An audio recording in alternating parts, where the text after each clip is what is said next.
അപ്പോൾ ഇന്ന് നമ്മൾ പഠിക്കാൻ പോകുന്നത് കുറച്ചുകൂടെ ഫണ്ടമെൻ്റൽ ആയിട്ടുള്ള കാര്യങ്ങളാണ്.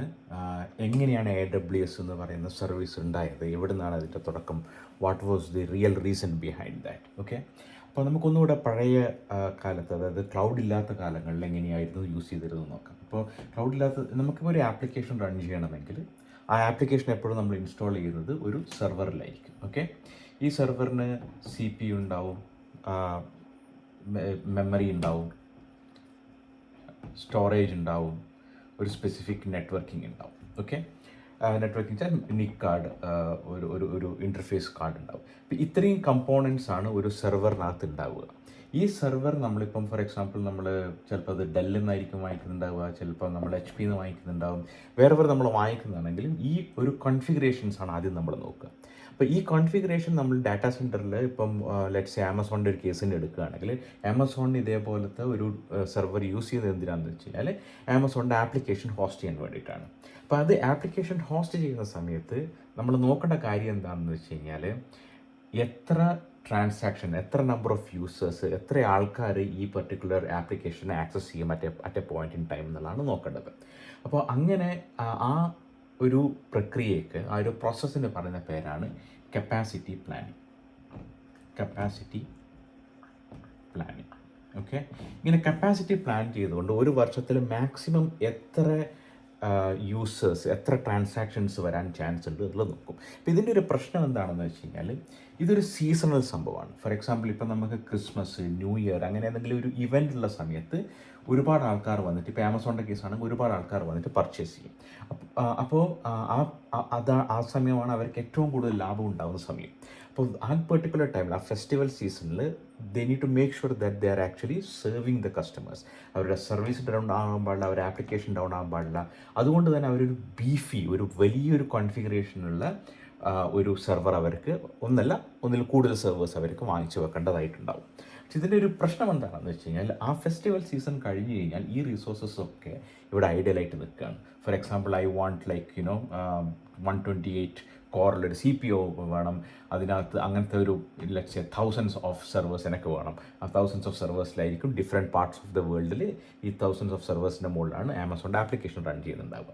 അപ്പോൾ പക്ഷേ ഈ സീസണിൻ്റെ സമയത്ത് ഓൾ ഗുഡ്, കാരണം കപ്പാസിറ്റി പ്ലാനിങ് ചെയ്തു, ഇത്ര യൂസേഴ്സ് വരുമെന്ന് അറിയാം. അപ്പോൾ അങ്ങനെ ഇത്ര യൂസേഴ്സ് വരുന്ന സമയത്ത് നമുക്ക് ഇത്രയും ബീഫി ആയിട്ടുള്ള, ഇത്രയും ഹെവി ആയിട്ടുള്ള ഒരു നമ്പർ ഓഫ് സെർവേഴ്സ് നമുക്ക് വേണമെന്ന് പറയാം. പക്ഷേ അതിൻ്റെ സീസൺ കഴിഞ്ഞ് കഴിഞ്ഞാൽ ഈ റിസോഴ്സസ് 128 കോറിനകത്ത് ചിലപ്പോൾ ഒരു 2 കോർ മാത്രമേ യൂസ് ചെയ്യുള്ളൂ across all the servers, right? അപ്പോൾ നമ്മൾ ഇൻവെസ്റ്റ് ചെയ്ത്, അതായത് നമ്മൾ ഈ ഒരു സെർവർ വാങ്ങിക്കാൻ വേണ്ടിയിട്ട് നടത്തിയിട്ടുള്ള investment, which is actually called as capital expenditure, ആ കമ്പനിക്ക് it is not a good CapEx, right? കാരണം അത് വൺ ടൈം യൂസ് ചെയ്യുന്നു, അതിനുശേഷം യൂസ് ചെയ്യുന്നേ ഇല്ല, കുറേ മാസങ്ങളിലേക്ക്, അത് കഴിഞ്ഞിട്ട് പിന്നെ ഒരു ഹൈപ്പ് വരുന്നു. അപ്പോൾ ഇങ്ങനെ ഒരു പ്രശ്നം വന്ന സമയത്ത്, again timing is A very important thing as part of this one. ഇങ്ങനെ ഒരു പ്രശ്നം വന്ന സമയത്ത് എന്ത് ചെയ്തതെന്ന് വെച്ച് കഴിഞ്ഞാൽ is there any other solution for this one എന്നത് ആമസോൺ ആലോചിച്ച് തുടങ്ങി. അങ്ങനെ ആലോചിച്ച സമയത്ത് ആ സമയത്ത് അതിന് മുന്നേ ആയിട്ട് തന്നെ ഉണ്ടായിരുന്ന ഒരു ടെക്നോളജിയാണ് വെർച്വലൈസേഷൻ എന്ന് പറയുന്നൊരു ടെക്നോളജി. ഓക്കെ, ഇപ്പോൾ വെർച്വലൈസേഷൻ എന്താ ചെയ്യുന്നത് വെച്ച് കഴിഞ്ഞാൽ, ലെറ്റ്സ് സേ കോൾഡ് വെർച്വലൈസേഷൻ, ഇതാണ് ടെക്നോളജി. ഈ വെർച്വലൈസേഷൻ ചെയ്യുന്നത് എന്താണെന്ന് വെച്ച് കഴിഞ്ഞാൽ ഇതേ സെർവറിനെ, ഒരു വ്യത്യാസമില്ല, സെർവർ ഹാർഡ്വെയർ ലെവലിൽ സെയിം തന്നെ, HP ആയാലും ഡെൽ ആയാലും സെർവർ സെയിം തന്നെ, same number of CPUs, let's say 128 core, same number of memory, let's say this is 256 or 512 gig of memory and storage and plus networking. ഇത് ഈ സെർവറിൽ പണ്ടുള്ളത് പോലെ തന്നെ ഉണ്ടാവും. അതിൻ്റെ മുകളിൽ ഒരു വെർച്വലൈസേഷൻ ലെയർ ഉണ്ടാക്കി വെക്കും. വെർച്വലൈസേഷൻ ലെയർ, ഇതിനെ ഹൈപ്പർവൈസർ എന്നാണ് പറയുന്നത്. ഓക്കെ, ഇങ്ങനെ ഹൈപ്പർവൈസർ ഉണ്ടായിക്കഴിഞ്ഞാൽ അതിൻ്റെ ഗുണം എന്താണെന്ന് വെച്ചാൽ, ഇപ്പോൾ 128 GB ഉള്ള സെർവറിനകത്ത് നമുക്ക് ഈ ഹൈപ്പർവൈസർ വെച്ചിട്ട് ഈ CPUവിനെ വെർച്വലൈസ് ചെയ്യാൻ പറ്റും. എന്നിട്ട് നമ്മൾ ഒരു സ്മോൾ VM, ഇതിൻ്റെ എൻറ്റയർ റിസോഴ്സസിനകത്ത് നിന്ന് ചെറിയൊരു റിസോഴ്സസ് മാത്രം എടുത്തിട്ട് ഒരു ചെറിയൊരു VM മാത്രം ക്രിയേറ്റ് ചെയ്തിട്ട് ഈ VMനടുത്ത് പറയും നമ്മൾ, okay, you have 2 CPU, you have 4 CPU, you have, let's say, 8 gig of memory, and you have the network capacity which is maybe 1 gig or whatever, right? അങ്ങനെ മൾട്ടിപ്പിൾ ആയിട്ടുള്ള ഇൻസ്റ്റൻസുകൾ ഈ വെർച്വലൈസേഷൻ വഴി ഇതേ സെർവറിനെ ഒരു ഒരു പെർട്ടിക്കുലർ ആപ്ലിക്കേഷൻ കംപ്ലീറ്റ്ലി സെർവറിൻ്റെ റിസോഴ്സസ് യൂസ് ചെയ്യുന്നതിന് പകരം വെർച്വലൈസേഷൻ യൂസ് ചെയ്തിട്ട് ഇതേപോലത്തെ ചില സ്മോൾ VMs വെർച്വൽ മെഷീൻസിനെ ഉണ്ടാക്കാൻ പറ്റും.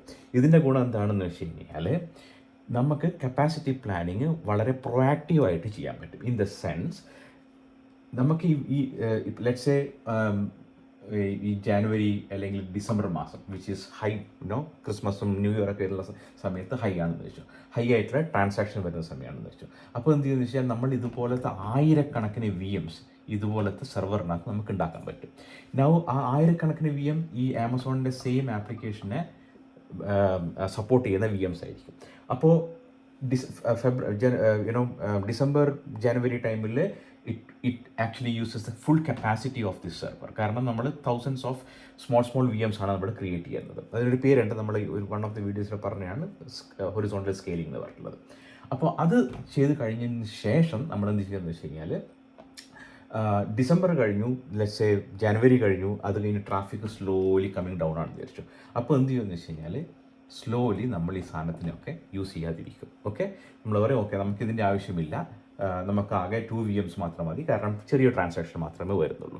അപ്പോൾ ഇങ്ങനെ ഈ ഒരു സെർവറിൻ്റെ കപ്പാസിറ്റീനെ കൺട്രോൾ ചെയ്യാൻ പറ്റുന്ന രീതിയിൽ റിസോഴ്സസ് അലോക്കേറ്റ് ചെയ്യാനും അലോക്കേറ്റ് ചെയ്യാനുമുള്ള ഒരു ഓപ്ഷൻസ് ഈ വെർച്വലൈസേഷനും ഹൈപ്പർവൈസർ എന്ന് പറയുന്ന ഒരു സോഫ്റ്റ്വെയറും ഇതിന് ആമസോണിന് നൽകി.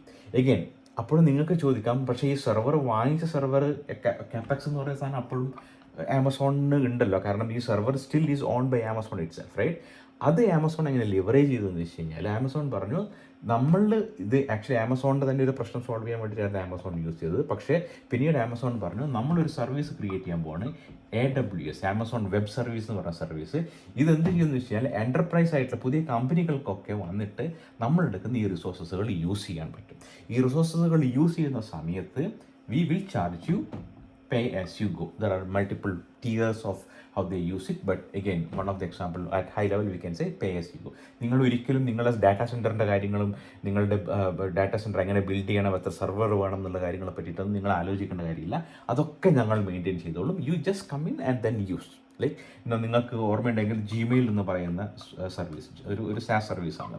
ജിമെയിൽ നമ്മളെങ്ങനെ യൂസ് ചെയ്യുന്നത് വെച്ചാൽ നമ്മളവിടെ പോയിട്ട് ഒരു അക്കൗണ്ട് ക്രിയേറ്റ് ചെയ്യുന്നു, എന്നിട്ട് നമ്മൾ അവിടെ ജിമെയിലിനകത്തും ഡ്രൈവിനകത്തും ഒക്കെ ഗൂഗിൾ ഡ്രൈവിനകത്തും ഒക്കെ ഡാറ്റ ഇടുന്നു. അതേ കൺസെപ്റ്റ് പക്ഷേ ഇവിടെ എന്ത് ചെയ്തു എന്ന് വെച്ചാൽ ഡാറ്റാ സെൻറ്റർ എന്ന് പറയുന്ന കൺസെപ്റ്റിലേക്ക് ഈ ജിമെയിൽ എന്ന് പറയുന്ന കൺസെപ്റ്റിന് ഡാറ്റാ സെൻറ്റർ എന്ന് പറയുന്ന കൺസെപ്റ്റിലേക്ക് അതേപോലെ ആമസോൺ യൂസ് ചെയ്യാൻ വേണ്ടി തുടങ്ങി. അതുകൊണ്ട് ആമസോണിന് കിട്ടിയെന്ന് വെച്ച് കഴിഞ്ഞാൽ whenever Amazon actually provides AWS service to their customer, they started making money, and they were actually having and they could make that money because their resources were underutilized for a period of time.